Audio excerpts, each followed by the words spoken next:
Hello, welcome to Jade Kind Gaming. My name is Adam, and today I'm going to be flipping through and reviewing the Spelljammer Adventures in Space Slipcase set for Dungeons & Dragons, 5th edition. Spelljammer confirmed. Right? We have been asking for this for a while. And we got it. So, to begin, let everything slide out of the slipcase itself. We got little art from each of the books. In general, if you leave this out as the spine, then it will just look like a very thick book on the shelf. The other side is the same. Blank bottom. So it has symbols on the top if you wanted to store it book face down. Or if you stored things in a box with the top facing you, I guess you'd see it. So in here we have an adventure, a monster manual, player's book, and a GM screen. So, beginning with the player's book. Spacefaring rules, ships, and character options for the world's greatest role-playing game.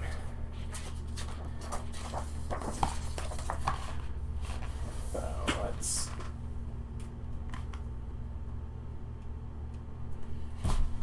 table of contents, and of course there are sets with alternate art. They do that so often. If you want different art, there's different art. We start with sort of a introduction, some idea for campaign seeds, and then we hop right into character options. We have two backgrounds. We have the Astral Drifter and the Wild Spacer, because in general, Spelljammer takes place amongst Wild Space and the Astral Sea. I'll just wait until the book gets into describing that. And then we get into our race options. Fun. Now, each one of these is a single page, which is a big chunk art, a little bitty description, and then the traits. A lot less information than what we got back in the days of Player's Handbook and such, but it's a lot more compact, and as someone personally who tends to write their own lore in their worlds for whenever I include whatever race, that's great. It gives me, give you something to go on if you don't want to do that, but in general, it's the crunch. We have Astral Elves, which are space elves, and elves that are even much more longer lived, because living in the Astral Sea, they don't age at all there. We have Autognomes, which are creations of gnomes that essentially are kind of a gnome, and some of them are powered by the soul of their creator. So some of them really are gnomes, but it's a new construct race option. We have the GIF, or the GIF.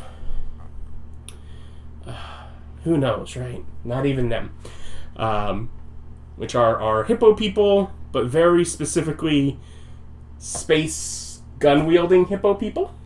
We have our Haruzi, which are our monkey people, which have whole controversy over the background that they were given, though I guess we might be getting a new option for that from Wizards with whatever errata comes out.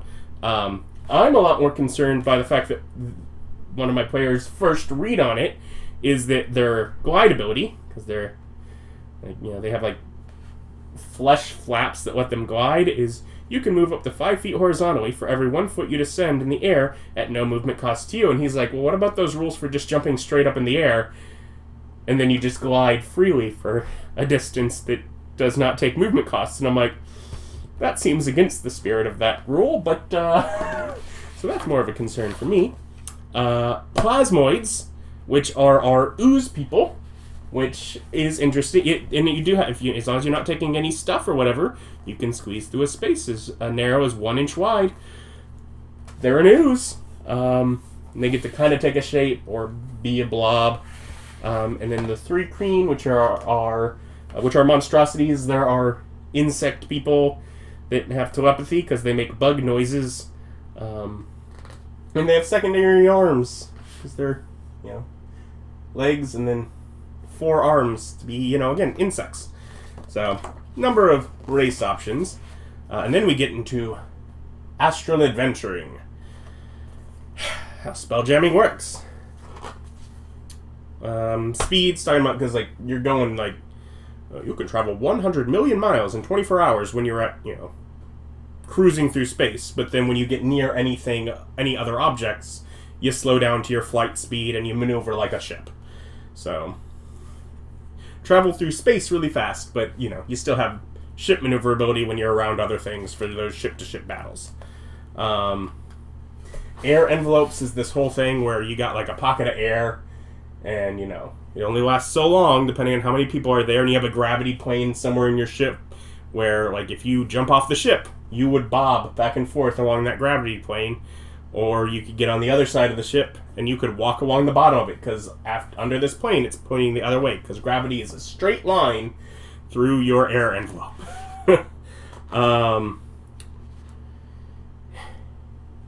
Rules for that, drifting. Then we get Astral Sea and Wild Space. Yeah, tracking time in wild space. So there's details on sort of the difference between different things. So you get different wild space systems,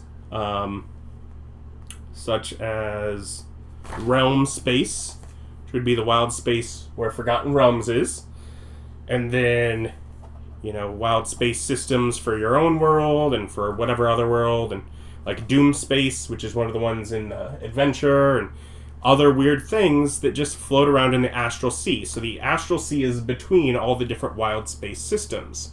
So each setting can have its own wild space system, and then they're all connected through the Astral Sea so that you could fly your ship between them. And little things about how to go through the astral plane, astral fishing, as far as, do you catch? There are fish out there. It's the Astral Sea, after all. Weightlessness, etc. We get some magic, a couple of spells, a air bubble, lets you have a bubble of air to breathe, and create Spelljamming Helm, which is a spell that lets you create a single magic item of the Spelljamming Helm. But whatever 5th level spell that the Artificer and Wizard can get. And then a couple magic items, including, again, that Spelljamming Helm. Because that is how you control your ship. It requires attunement by a spellcaster. At any time, you have kind of control over the ship. That transfer attunement, and you can use an action to touch a willing spellcaster. That creature attunes to the Spelljamming Helm immediately, and your attunement to it ends. So you can transfer attunement so that I have to rest for the evening, and you transfer it to someone else to take over while you rest. So interesting options there. But that's how you control the ship and all. We get spelljamming ships, and here are our rules for ship-to-ship combat. Things like starting distances, initiative, moving and steering a ship, boarding, and then crashing and ship repairs. And there's nothing in here about doing any sort of tactical ship-to-ship combat, which means that the little ships that WizKids put out, that I've been looking at since this was all announced, that there is no ship-scale combat. Obviously you can homebrew it, but the fact that they were coming out with miniatures of a specific scale for it made me think, is that going to be supported? No, apparently not. That would all be homebrew. And now we get a huge section of ships. We get the Bombard, you get the Damselfly ship, you get the Flying Fish ship, the Hammerhead ship, the Lamprey ship, the Living ship, the Nautiloid, the Night Spider, the Scorpion ship, the Shrike ship, the Space Galleon. Space Galleon, great. So this is a ship, like, it looks like a galleon. So, like, if you go into, like, a wild space system and you land down on the planet and you just land in its waters, you can then sail up to a port and nobody has to know that yours is a magic space galleon. It just looks like a galleon to all of them. And on each of these ships, you get your map of the actual ship, and it tells you where things are, like the Spelljamming helm is in 5, right here. So this is where the person that's actually controlling the ship is. And, like, it shows, like, where the gravity plane is, and you get your what weapons you got on board, and it'll show where those are on your ship.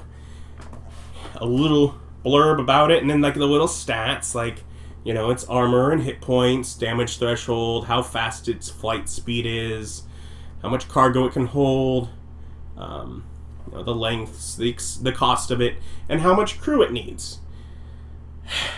And every ship has the crew requirements equal to the requirements for all the weapons it has, plus 2. 1 captain, 1 like Spelljammer, like running the Spelljamming ship helm.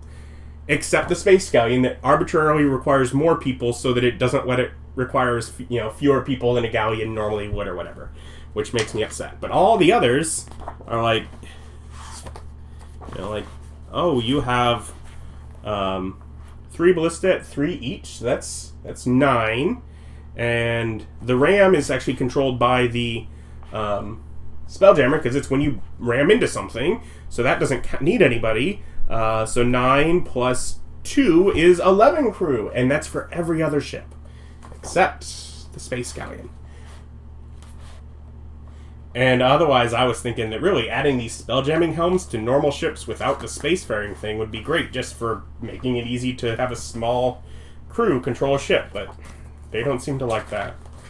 Carrying on, Squid Ship, Star Moth, the Turtle Ship, and these all kind of have different abilities, and they talk about it in their descriptions about how some of them can land in water, some of them can land on, like, are able to sit on land.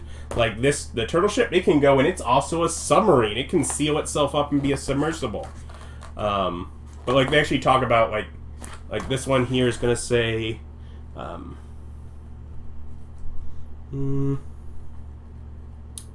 yeah, Wasp ships are lightweight wooden vessels capable of landing safely on the ground, but not on water. And it says that for each ship, where it can land when you, like, go down onto the ground. But yeah, so we get a whole bunch of ships, each with a 2-page spread, 1 page that little bit of info, and then your maps. Then we get the Rock of Brawl, which has information on different regions of this sort of asteroid community. And then in the back of this book,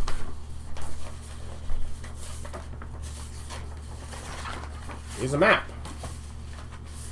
Rock of Brawl, top side, and it just has the different areas, regions, as mentioned. The docks, obviously, here, you're on an asteroid, you can dock right out in space. And, yeah, you get High City and the lake and other things. And then on the other side of this, we get Rock of Brawl underside, which has, like, the fins that it moves around with and such, or veins, and, like, all these fields and citadel and, like, the navy side of things, and how it sustains itself with all the fields and where the prisoners are kept, things like that. But yeah, so it's both sides of this city that you just have the map separate. The map isn't actually in the book, it is only a pull-out one. Then we move on to book number 2, Boozed Astral Menagerie, which has our creatures. So, stat blocks by challenge rating,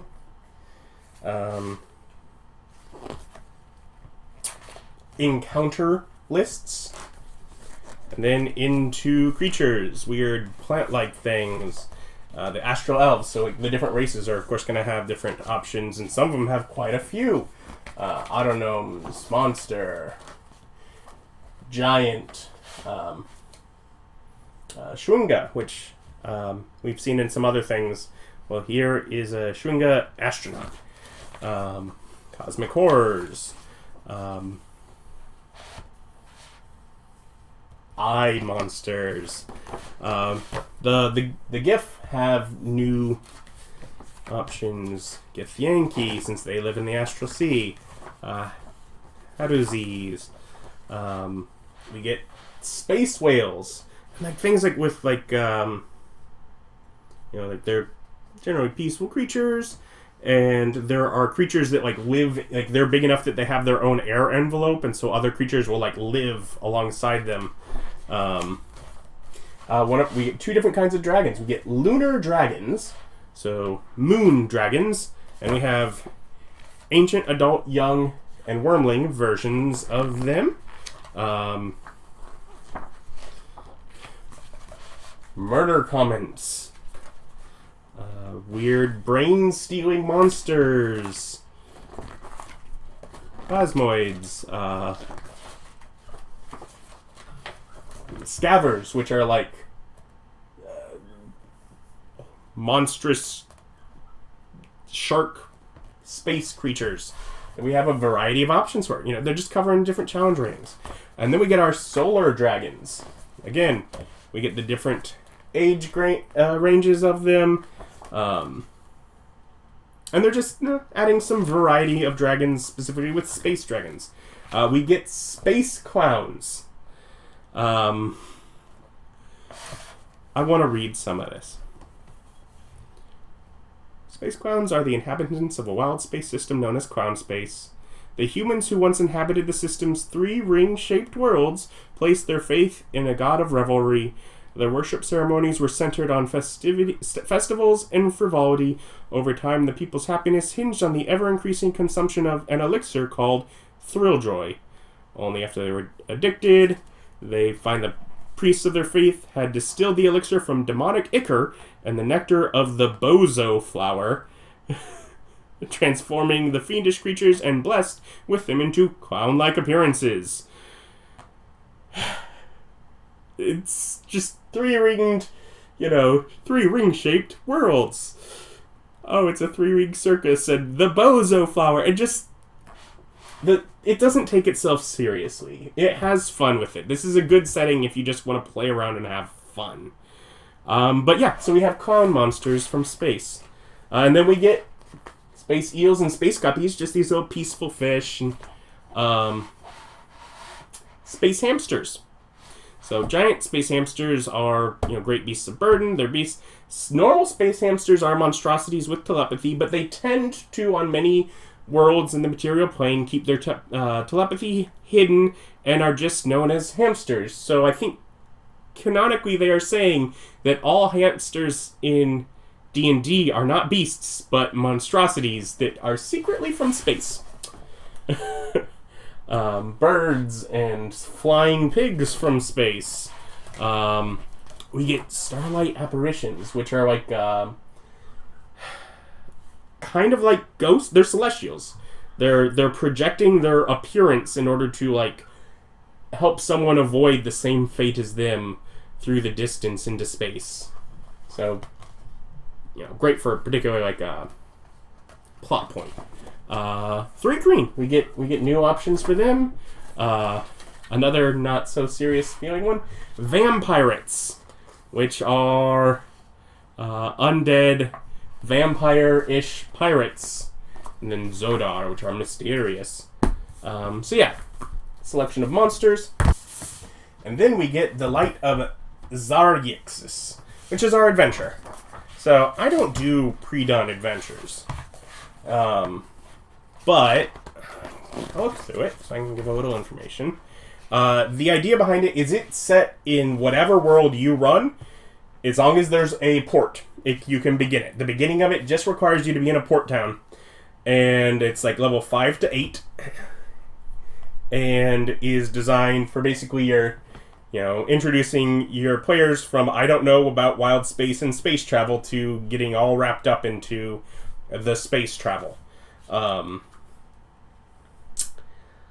So it gives adventure inspiration, inspired by the 1980 film Flash Gordon and serialized Flash Gordon comic strips from the 1930s. And it's all designed like, it gives you like ideas on how to keep that idea, including like cliffhangers, which each chapter of the adventure ends in a cliffhanger. So like they're trying to keep that going, talking about starting characters or whatever is from your world, and if one dies or leaves and is replaced, of course the races from the Astral Adventures guide would become available to them if they're starting in space. But yeah, it's things happen. We do get an astral blight, which is a plant creature in here. So there is a new creature that is hidden away in here. If you don't look at it all, you would miss. And like the first chapter, the first bit is this little section here and ends here. So this is where your cliffhanger is, which I think is like where they find out of like we're going to space. But yeah, so they're shorter, and of course, depending on the way players do things, they may be short or long. But yeah, you carry on involving the astral elves trying to absorb all of the energy from your planet, destroying it to save their own sun. But yeah, lots of different creatures, lots of different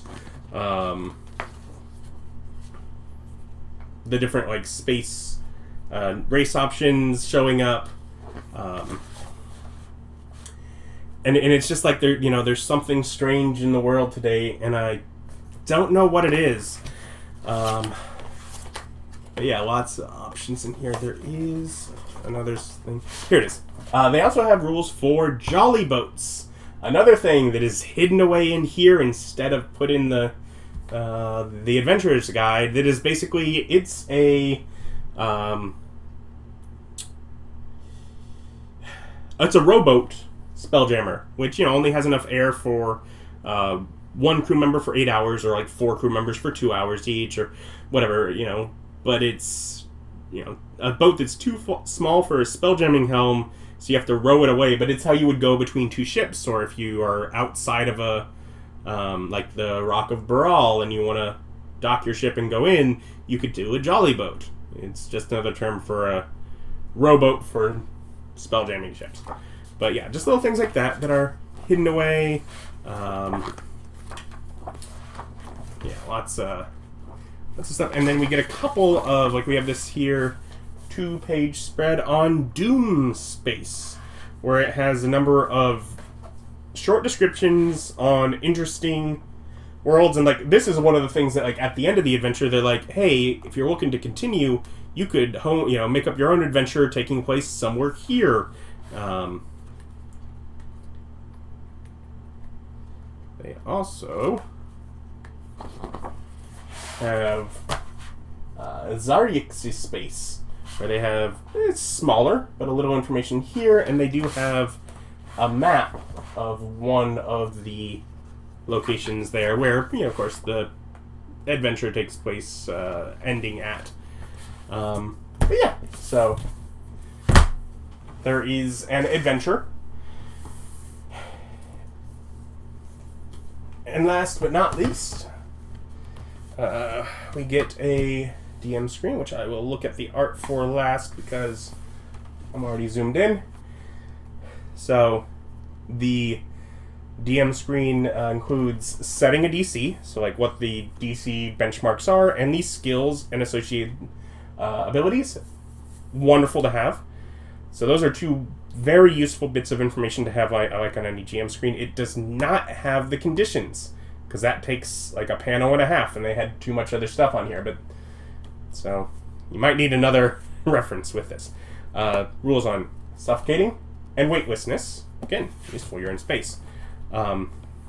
They give the little art bits for the astral plane and like the example of how wild space systems are connected through the astral sea and other things that might be in there. Takes up a quarter of a panel, but it is sort of a reminder that even as I was reviewing this, I was like, wait, which one is outside of which? I had to flip through the book to find it, to remember. So that's a reminder. And then also just the example of here is how air envelopes and gravity planes work. Again, art piece, but it's a reminder for how like the setting functions in weird ways that you're not used to. We get astral encounters. So, initial attitudes, encounters in wild space, so in an individual system, or the astral sea, so between the systems, each of which end with a chance for a spelljamming ship encounter. And we get a ship encounters chart here. So, bunch of options for randomly generating what happens while you're just traveling through space to help make that not boring. Rules on the ship-to-ship starting distance, so where you can start engaging in combat when two ships are coming up on each other, and the rules for crashing ships into each other. Then we have shipboard tasks, so things to have the players have to do, like, oh, you have to scrub pots and dishes in the galley, or compose a new shanty, or teach the captain the basics of a language they don't already know. What are things to do while you're just wasting time out in space? The ship quirks. So, I mean, your ships are magical things. So, making them have quirks. Like, the ship's air envelope has a salty, briny smell. Why? It's not in the actual ocean, but maybe it does. Or, a chatty but harmless spirit haunts the cargo hold. Just things to get, make ships unusual. So if you need to vary it up, you can. And then cheap and expensive cargo options for if you board someone's ship and raid the cargo hold, what you might find.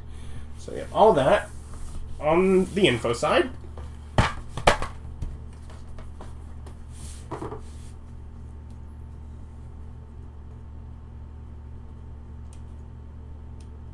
And on the art side, one is they started doing the ampersand a few ago, but this one is all shiny. It's pretty. So it is a pretty peaceful example. We get our giant space whales, we get the millipede monsters, we get some adventures, that's the pirate flump guy that's actually in the adventure, I think. We have their weird space jellyfish looking things. We have those monsters. We get our different space dragons, a chunk of tower and rock floating in space, space guppy with one of the chewinga riding on it. This is that weird like space plant thing in the menagerie, and then the Drow's ship. So bunch of different things all represented in the art. And it's just sort of, all that kind of bluish sort of color scheme. But yeah, so we finally got Spelljammer, which is cool. Spelljammer's the kind of thing like, am I ever going to run this? No, but maybe. Like seriously? No. But because it can connect all of my different worlds together, I might, because it could be fun to run a hop between all the worlds that I've, ran games in over the last 20 years. And just, be able to jump between them by space. Right? That's an interesting concept. So, like, if I ran it, this kind of like random stuff happening in space is perfect because the adventure itself might not take place in space. That would be the travel between the adventures. But yeah, so there is D&D in fantasy space. Now, it's cool to have that, and it's cool to have the modern options, and I like the new race options. That's great. There's a great number of new ships with it. Some of the monsters are useful just in general. But they gave it to us this way. This is 3 64-page books and a DM screen in a slipcase. Why? I don't know. It is smaller than some of the other like single books. And it wasn't like it was really all that more expensive, other than that basically they're saying you have to buy the books and the DM screen, and that's about where the price point for it fell, is if you'd bought a big old setting book and a DM screen, like that's where the price fell, but they split it up. And I mean, yeah, I guess it's convenient to hand the Adventurer's Guide to the player while you look through the module or the Menagerie book.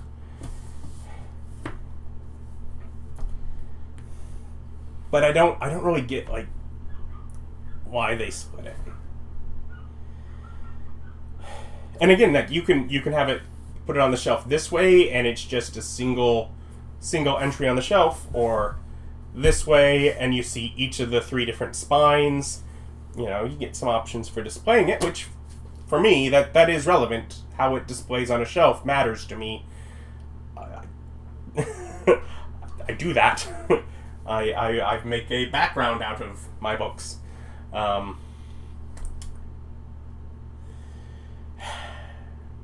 don't know how I feel about it. The biggest thing is, well, it's not really more expensive. I think it's smaller than I feel like we would have gotten if they'd have just done a single book. I feel like with a single book, there would have been another 40 pages, at least. And that would have been space to do things like maybe have that tactical miniatures in space, like the spaceship scale combat that it felt like we were going to have based on what WizKids put out as product. So I guess that's the thing, is it feels like they cut content in order to add extra covers. And it looks pretty, like, you know, because the covers are beautiful works of art. Oh, snap. So I mean that's great.